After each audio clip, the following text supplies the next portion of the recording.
Hey guys, what's going on? It's Rekt Capital. Welcome to today's video market update.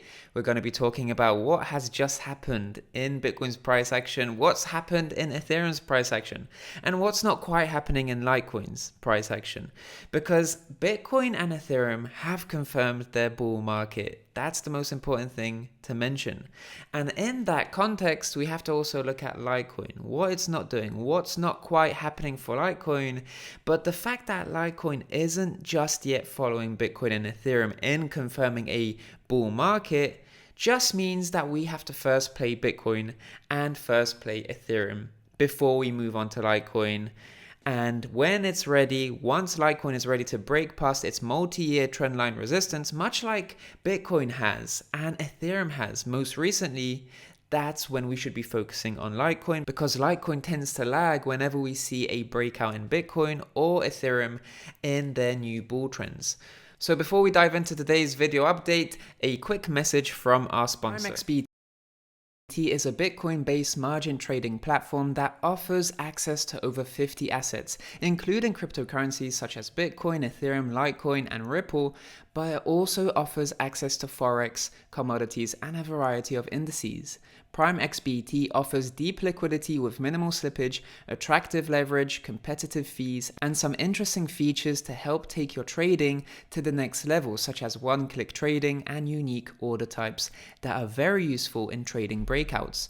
Prime XBT also brings a lot of innovation to its platform in the form of its co-vesting copy trade module, where users can generate a return by investing in funds with profitable trading strategies and proven historical performance. It takes less than a minute to create an account and no KYC is needed, so feel free to check out the link in the description and sign up today. Let's dive right into the video.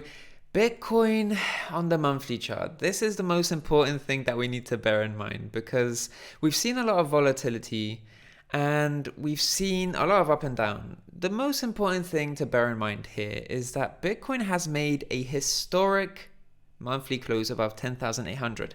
Bitcoin has made history. It's the first higher high in years. We haven't seen a high here because these were just FOMO wicks, but this is the first time we've managed a monthly candle close above a previous high, and this previous high even. So for the first time in almost 1,000 days, Bitcoin has managed to monthly close above 10,800, and this is what confirms the bull market for me, because this isn't a transient rally. It's just showcasing to us a lot of different things, but primarily it's showcasing to us that bargain hunters who bought early on in the cycle, wherever that may have been, it could have even been the bottom, it could have even been in this consolidation period over here. What this is showing is that not only are FOMOers happy to buy into Bitcoin at this time, but showcasing to us that bargain buyers who bought on early in the cycle aren't selling. There isn't that sell side momentum to promote a cascading sell side pressure on price that would cause a lot of sell side momentum. So it's really cool to see that Bitcoin has confirmed a monthly close above here for the first time in almost 1,000 days since December 2017. The only time we saw a monthly close above 10,800 was in December 2017. So that's saying a lot. That's saying a lot about the psychology that there is hype finally coming into crypto, finally coming back into crypto. And if we just move on to the next chart, you'll notice that yes, we saw a lot of volatility. From 12,000, that was a rejection, back to 11,000, back to even 10,500. But if you actually look on the monthly chart, you'll notice that volatility was merely a very important technical retest attempt of 10,800 as a new support, because every time you see a break past a key level, you always see a first candle close and then a pullback into that support just to turn that old resistance into new support so that price could springboard towards the upside later on. So that volatility, that rejection from 12,000 to 10,800, or 10,500 rather, that was a very important technical thing that had to occur. And it could have occurred later in August, but it happened to occur in, I think, the second day of August, which is quite interesting. But in any case, that technical sign, that breakout, confirmed close, pull back into old resistance to turn it into support before trend continuation. Now we have to just wait for trend continuation. And the question is when? When is that trend continuation going to happen? That's perhaps a topic for another day, because we have the whole month to enjoy still. And we've just seen a retest attempt, a successful retest attempt, happen very quickly. So the trend continuation, it could happen quite quickly as well.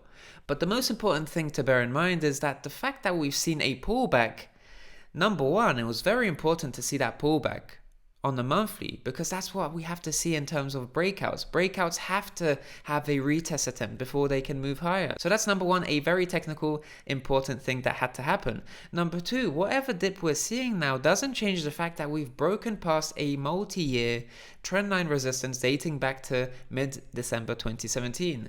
So any dips that we're seeing right now, this is now part of a new growth cycle for Bitcoin. And of course, there are going to be dips. Of course, there are going to be corrections. But these dips and corrections are going to be necessary pullbacks in an otherwise healthy new bull trend, a healthy new growth cycle. And of course, we have to bear in mind that Bitcoin has broken out of its 10-week post-halving range. Of course, this range is 13 weeks in total, but of course, 10 weeks after the halving.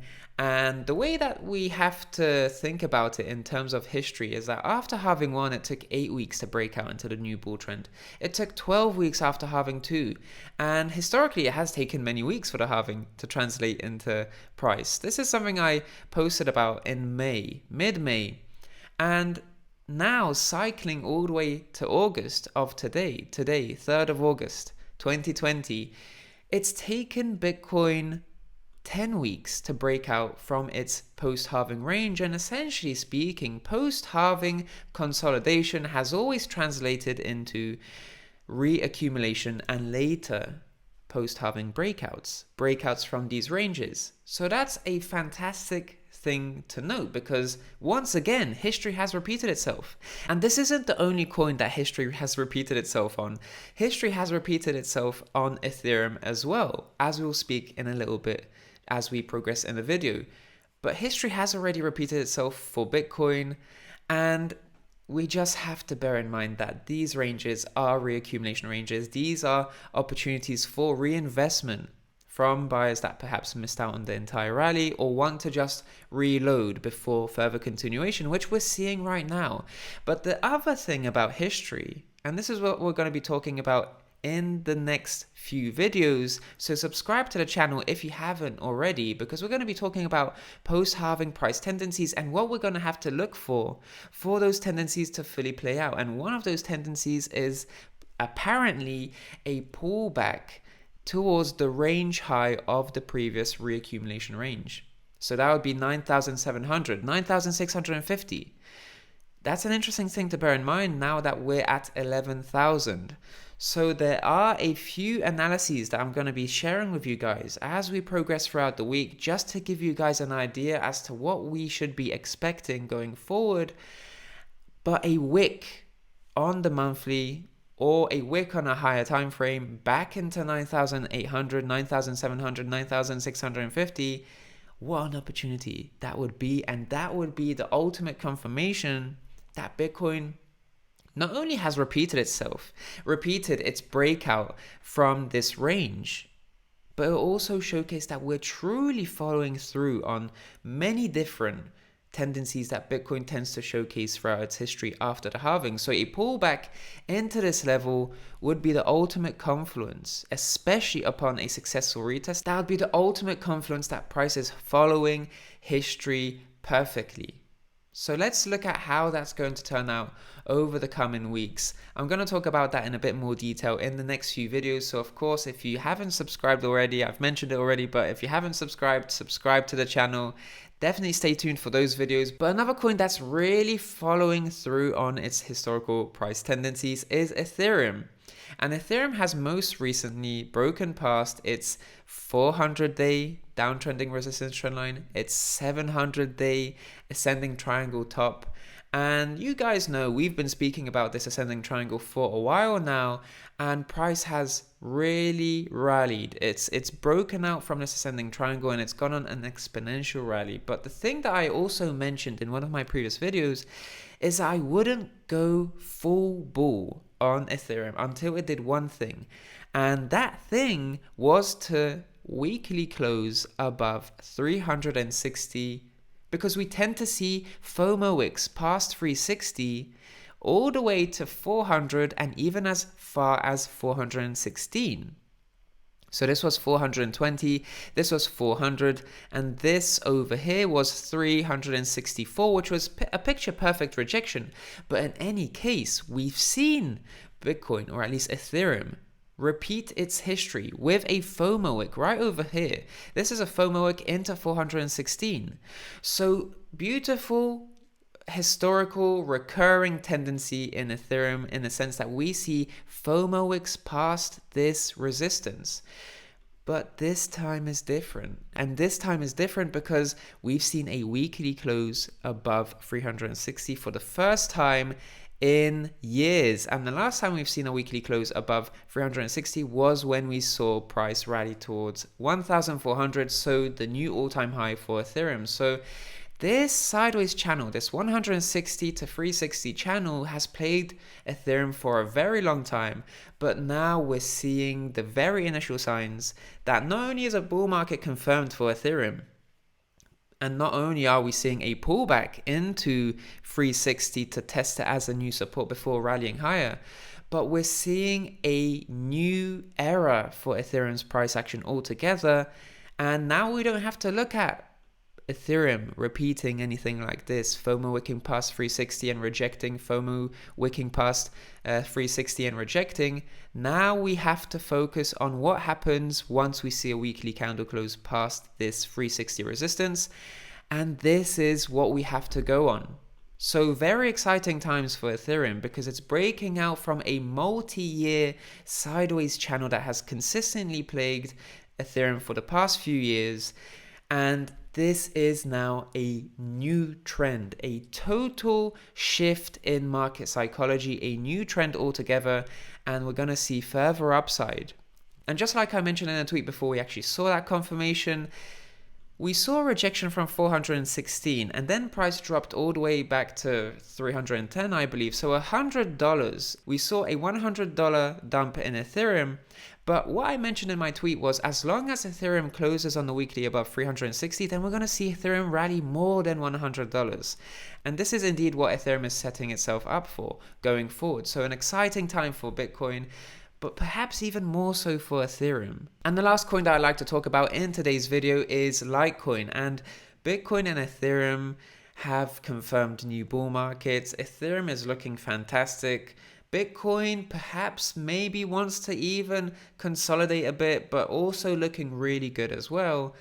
But Litecoin over here, you can see that this diagonal trendline resistance dating back all the way to mid-December 2017, we saw a rejection from this point. And in fact, we saw real strong FOMO to $66. And this red level is confluent with the 200 weekly moving average, which is an important indicator of long-term investor sentiment towards Litecoin in this case. Because if we just look at Bitcoin and Ethereum have long ago breached their 200 weekly moving averages. Litecoin hasn't, so that's an important resistance to bear in mind, but perhaps the most important of them all is the diagonal resistance dating back to mid-December 2017. So the thing to bear in mind here is we've weekly candle closed below the trend line, and what we could potentially anticipate as a possibility, I'll put it this way, we'd be extremely lucky to see a pullback into the range high of its previous accumulation range, much like we've seen in this bull rally right over here. A weekly candle close above, I think this level is around, it's very difficult to say here at the moment, But just to visualize, this level over here is the level that we could see a wick down past back to the new range high, the old range high of the accumulation range. And we tend to see these wicks from this level in the past. This isn't something that's out of the ordinary for Litecoin's historical price action. We always tend to see some sort of wicking from below this price point. And this price point, I think, is around $55. But it's difficult to say at this time because this chart isn't really showing that. But we're already seeing a weekly candle close above this level. And we're already seeing a pullback into that support. Not picture perfect just yet. But if there's a little bit of volatility, then we'll see a wick like this, just to test the top of this range high accumulation range. So that would be a fantastic situation because that would really dig deep into the liquidity that's still awaiting right over here, the people who missed out on this breakout rally. And once Litecoin gets those buyers with this long downward volatile wick, that's the strength that it would need to break past this diagonal resistance. And even though Bitcoin and Ethereum are performing well right now, Litecoin is lagging, but it's not going to lag for long. It's going to break out in the next few weeks. So definitely want to keep an eye on. But in any case, guys, that's about it for today's video update. Thank you so much for watching. Subscribe to the channel if you haven't already. Leave a like if you enjoyed the video. As always, I'm Rekt Capital. Thank you so much for watching today, and I'll speak to you in the next one. Speak soon.